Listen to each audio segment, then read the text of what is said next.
देश के संविधान को मजबूत और समृद्ध करने का काम प्रधानमंत्री नरेंद्र मोदी जी ने किया है। संविधान तो सबको स्वीकार्य है, तो अगर संविधान लग जाएगा सेंगोल की जगह तो क्या समझते? समाजवादी पार्टी अपनी नीतियों पर पुनर्विचार करे, वो देश की गुलामी मानसिकता को स्वीकार करना चाहती है। अखिलेश यादव ने भी बयान दिया, संसद में पत्रकारों ने उनसे पूछा सेंगोल पर लेकर उनकी प्रतिक्रिया, तो उन्होंने कहा कि मैंने जो पिछली बार कहा था वो आपको याद हो गया, यानी कि वो भी सेंगोल के पक्ष में तो नहीं दिख रहे हैं। आर.के. चौधरी इस तरह की सस्ती लोकप्रियता के लिए इस प्रकार की बातें करना बंद करें। इस देश के विभाजन के लिए लोगों को उकसाने वाली बातें करना बंद करें। समाजवादी पार्टी के सांसद आर.के. चौधरी ने संसद में स्थापित सेंगोल पर सवाल उठाए हैं। उन्होंने कहा है कि ये लोकतंत्र का प्रतीक नहीं। बात करने के लिए हमारे साथ राकेश त्रिपाठी जी हैं।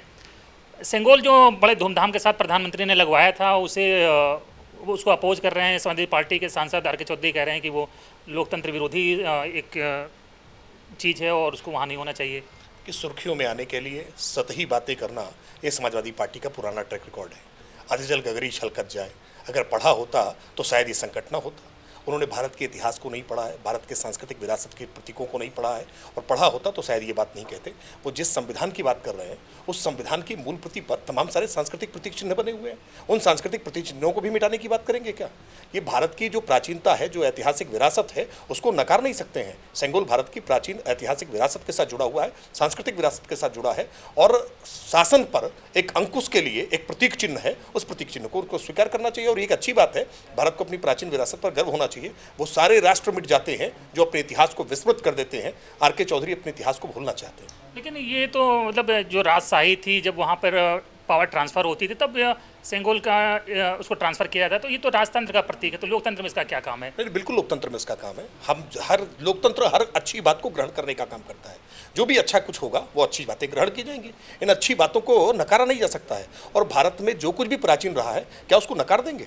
क्या भारत की जो ऐतिहासिक समृद्ध विरासत रही है उसको आप नकार सकते हैं?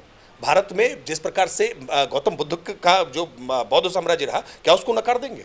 क्या जो भारत में अलग अलग शासकों के द्वारा जो शासन पद्धतियां चलाई गई हैं, क्या उसको नकार देंगे?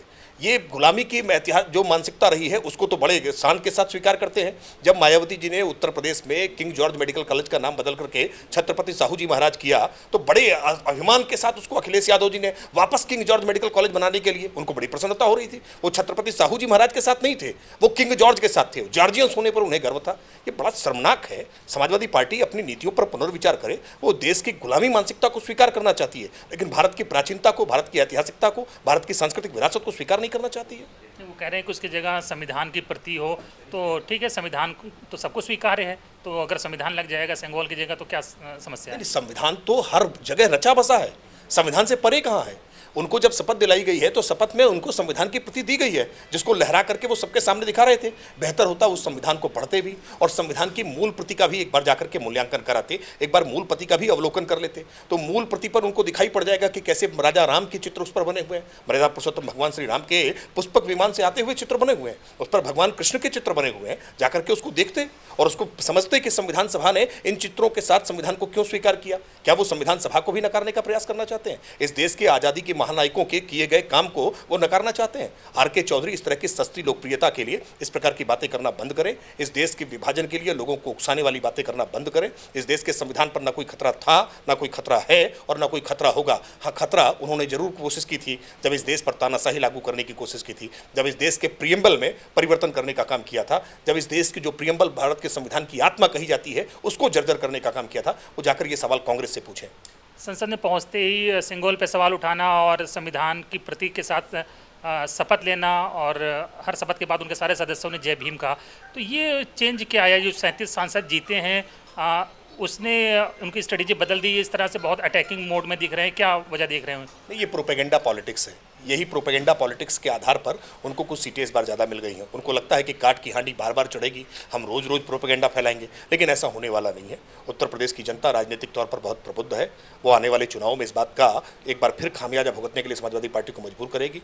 जिस तरह से उन्होंने अफवाह का एक तंत्र चलाने का काम किया कि देश के संविधान में परिवर्तन होने जा रहा है, जबकि ये पूरी तरह से कोरा झूठ है, कोरी बकवास है। इस देश के संविधान को मजबूत और समृद्ध करने का काम प्रधानमंत्री नरेंद्र मोदी जी ने किया है, और उसके बावजूद इस तरह की अफवाहें फैलाने का, और उसी कड़ी में आज सेंगोल पर ये टिप्पणी करके वो अफवाह फैलाने का प्रयास कर रहे हैं। मामला आर.के. चौधरी तक नहीं रहा। आज अखिलेश यादव ने भी बयान दिया, संसद में पत्रकारों ने उनसे पूछा सेंगोल पर लेकर उनकी प्रतिक्रिया, तो उन्होंने कहा कि मैंने जो पिछली बार कहा था वो आपको याद हो गया, यानी कि वो भी सेंगोल के पक्ष में तो नहीं दिख रहे हैं। नहीं, आर के चौधरी ने जो कहा है वो आर के चौधरी का ही केवल वक्तव्य नहीं है, वो तो पूरी समाजवादी पार्टी का वक्तव्य है।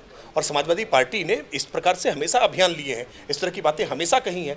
वो बार बार इस तरह के बहलावे देने का काम करते हैं। अखिलेश यादव जी एक बार बयान में खुद कहते हैं कि मैं मंदिर नहीं जाता, मैं पूजा नहीं करता, और फिर उसके बाद हमने ये भी देखा है कि कैसे चुनाव देख करके वो मंदिर भी जाते हैं। तो ये परिवर्तन उनके अंदर भीतर होते रहते हैं, चुनाव देख करके वो रंग बदलते रहे। दलितों के वोट उनको संविधान बचाने के नाम पर इस बार मिले बड़ी संख्या में, तो क्या लग रहा है इसीलिए फिर वो दलित समाज जो है, खासकर जाटो समाज, बहुत अटैच रहता है संविधान से, बाबा साहब से। तो क्या लग रहा है कि ये 27 की तैयारी उन्होंने कर दी इन सब चीज़ों को इशू बनाकर?